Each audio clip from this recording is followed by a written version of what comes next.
Assalamualaikum sahabat tani, semoga sukses dan sehat selalu.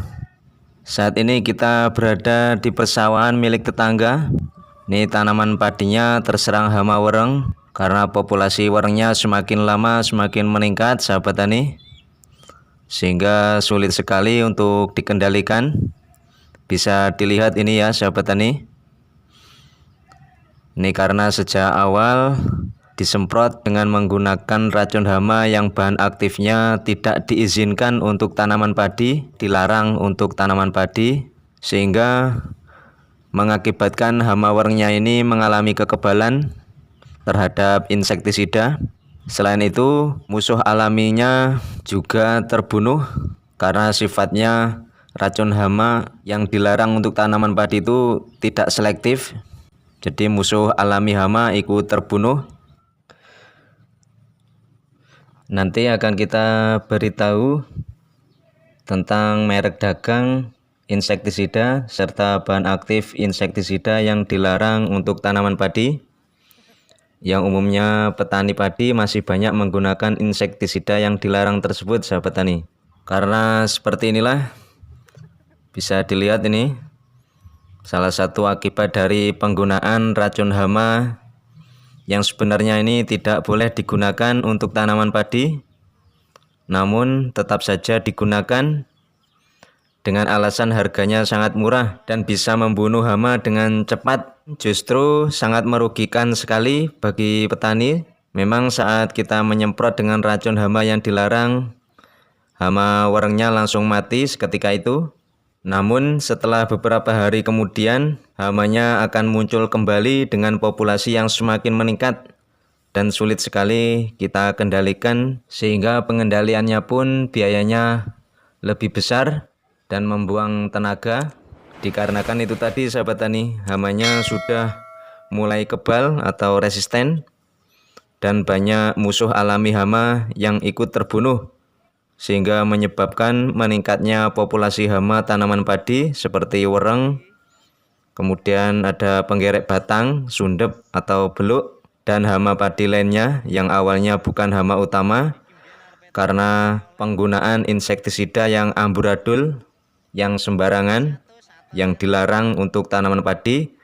Akhirnya timbullah hama utama yang baru. Dan supaya diingat sahabat tani, populasi hama wereng dan penggerek batang, sundep atau beluk ini bisa meningkat disebabkan karena penyemprotan pestisida yang tidak tepat di awal pertumbuhan tanaman, sehingga membunuh musuh alami. Kemudian di dalam pemberian pupuk nitrogen yang tinggi serta jarak tanam yang rapat. Karena kondisi yang seperti ini, tanaman terlalu gemuk serta jarak tanam yang terlalu rapat sehingga kelembapannya tinggi.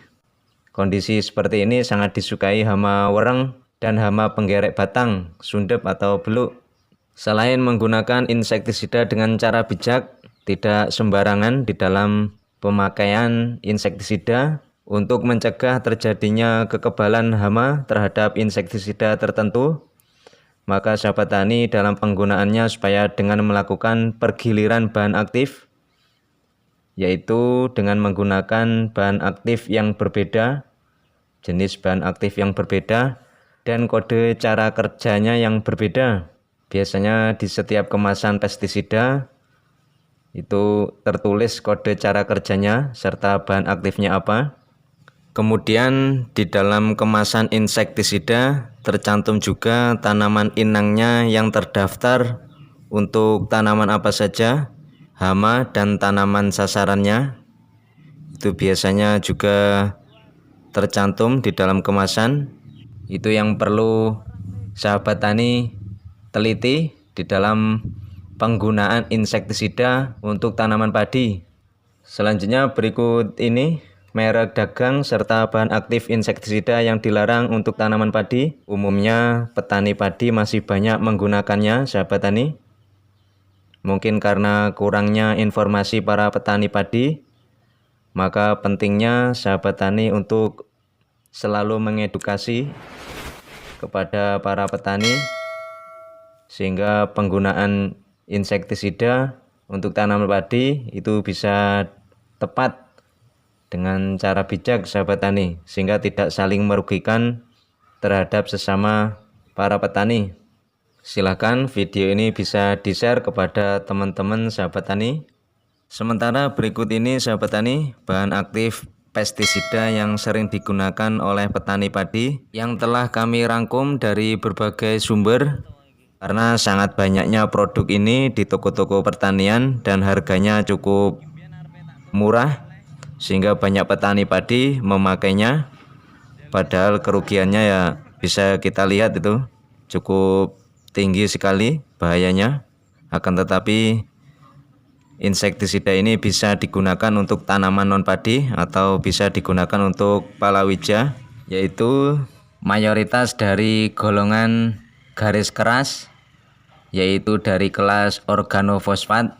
Yang pertama bahan aktif metomil dengan kode kerja 1A, kemudian kedua bahan aktif asefat dengan kode kerja 1B, yang ketiga bahan aktif profenofos dengan kode kerja 1B, lalu yang keempat bahan aktif klorpirifos dengan kode kerja 1B, kemudian yang kelima bahan aktif karbaril dengan kode kerja 1A, kemudian yang keenam bahan aktif dimetoat dengan kode kerja 1B, kemudian ketujuh bahan aktif diazinon dengan kode kerja 1B, kedelapan bahan aktif monokrotofos dengan kode kerja 1B, 9 bahan aktif triazofos dengan kode kerja 1B, 10 bahan aktif deltametrin, kemudian lambda sihalotrin dan lainnya dari golongan piretroid turunan piretrin yang akhirannya ada trin-trinnya itu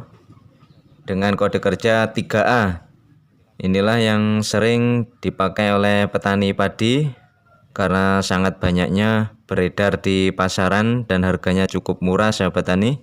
Dan yang perlu diingat sahabat tani, sebelum menggunakan insektisida supaya selalu membaca dalam kemasannya, yaitu tentang bahan aktifnya apa, kemudian kode kerjanya apa, dan tanaman inangnya yang terdaftar dalam kemasan itu apa saja, sehingga sahabat tani bisa menggunakan insektisida dengan bijak dan benar sahabat tani. Baiklah sahabat tani, demikianlah berbagai tips dan pengalaman dari kami. Semoga bermanfaat, sukses dan sehat selalu.